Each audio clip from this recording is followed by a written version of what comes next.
मुझे ऐसा लगता है कि चित्र स्पष्ट है। हमारे नेता माननीय देवेंद्र जी के नेतृत्व में फिर से एक बार महायुति की सरकार इस महाराष्ट्र में आ रही है, ये चित्र स्पष्ट है। भाइयों के लिए भी निश्चित रूप से योजना आई हुई है।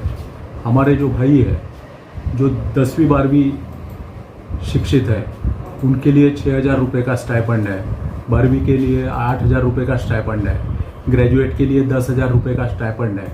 माननीय मुख्यमंत्री निधि के अंतर्गत ये सभी योजनाएं आज महाराष्ट्र शासन में चल रही हैं। अब ये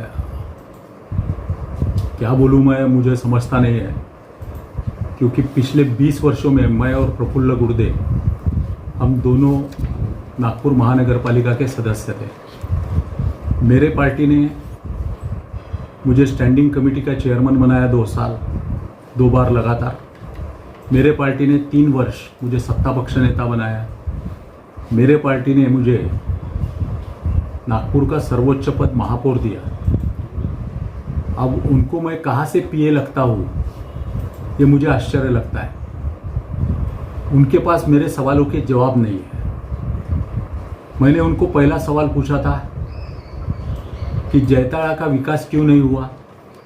40 वर्षों से जैताड़ा केवल और केवल एक परिवार के हाथ में है। जैताड़ा का विकास कुछ भी नहीं हुआ है। जैताड़ा में एक भी मुत्रीघर आप दिखाइए, आप नगर सेवक थे, आपके पिताश्री नगर सेवक थे, एक भी मुत्रीघर नहीं है।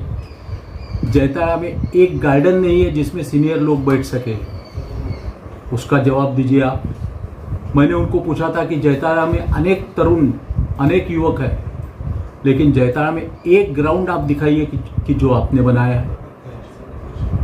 लेकिन कहाँ पे रास्ते हुए हैं, तो जहाँ जहाँ पे प्रफुल्ल गुर्दे जी के फ्लैट स्कीम बनी है वहाँ पे सीमेंट के रोड बने हैं। ये कैसे क्या बने, ये सवालों के उनके पास जवाब नहीं है।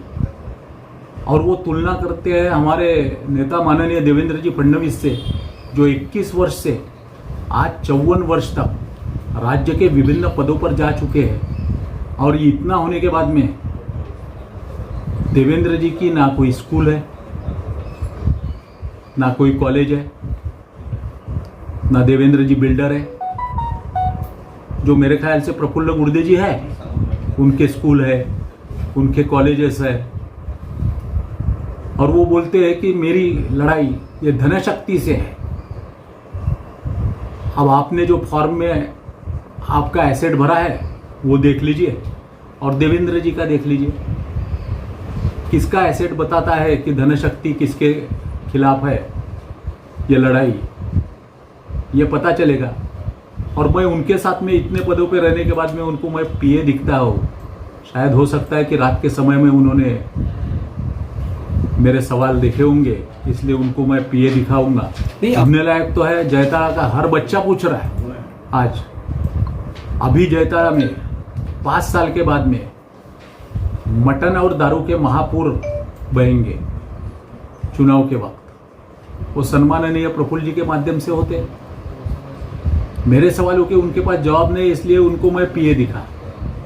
अगर जवाब रहते थे तो उसमें से हर सवाल का जवाब वो मुझे देते थे, लेकिन दुर्दैव से उन्होंने नहीं दिया। सीधी सीधी बात है, जवाब ही नहीं है उनके पास। मैं जो पूछा वहाँ का बच्चा बच्चा जानता है कि मुत्रीघर बना गया तो नहीं, ग्राउंड है क्या हमारे लिए नहीं है, गार्डन है क्या नहीं। तो जैताड़ा में जो स्मशान घाट बना है वो इतना सुंदर बना है। मेरे आपसे अनुरोध है कि आप जाके देख लीजिए। वो जैताड़ा का घाट भी, जिस घाट पे देवेंद्र फडणवीस नहीं जाने वाले हैं, जिस घाट का उपयोग प्रफुल्ल गुर्दे जी को ही होने वाला है, वो घाट भी अत्यंत सुंदर अगर किसी ने बनाया होगा तो वो भी देवेंद्र फडणवीस जी ने बनाया है। बहुत बहुत धन्यवाद संदीप जोशी जी। ये थे हमारे साथ संदीप जोशी जी, जो कभी किसी के परिचय के मोहताज नहीं। इनके कार्यों को लेकर नाम जाना जाता है संदीप जोशी जी। बहुत बहुत धन्यवाद सर, आप हमारे चैनल से बात करने के लिए। बहुत बहुत धन्यवाद।